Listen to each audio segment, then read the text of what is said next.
All right, the next logarithmic equation, we are going to get to the place where I can use the definition like before, but on this one, notice I have two logarithms on this same side equal to a number. Instead of like the previous problem, it was a single logarithm equal to a number. So in order to use the definition, there just needs to be a single logarithm. So this is an opportunity for me to use the properties of logarithms.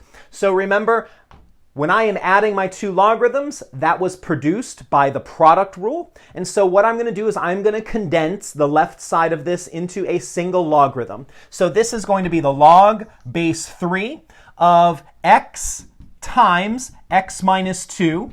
Okay, so the plus here means that this was produced by a multiplication. There's problems that you're going to encounter that this will be a minus. Remember, that is produced by a division, a quotient. That's the quotient rule. And those are the types of things you'll see. And so now what I'm going to do is two things. I am now, since I have a single logarithm, I'm going to use the definition. I'm going to convert this to an exponential statement. And I'm also going to distribute at the same time, just so that we can go ahead and solve. So here we go. The base of this logarithm is 3. The exponent is 1.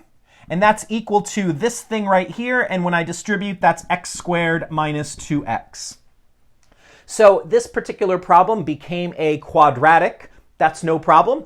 To solve a quadratic, I'm going to put everything on the same side so that it's equal to 0. So I have x squared minus 2x minus 3. Always be sure when you're solving your quadratics to put them in descending order. That way, if you're going to use the quadratic formula, you know what your a, your b, and your c is. Or if you're going to factor, you know what your firsts and your lasts are going to be. So this particular problem I have chosen does factor. Of course, you are welcome to use the quadratic formula if you like. So x squared is x and x. The two factors of negative 3 that are going to add up to negative 2 are negative 3 and plus 1. So that means I have two potential solutions. The first one is x equals 3. The second one is x is negative 1. Once again, just like radical equations, make sure that you are checking your answer and that they're in the domain. The domain of a logarithm means that what you're taking the log of has to be bigger than 0. It cannot be 0. It cannot be negative. So let's see what happens. When I put 3 in, I have the log base 3 of 3. That's good. When I put 3 in, 3 minus 2 is 1. That's bigger than 0. So that works. That's going to be great.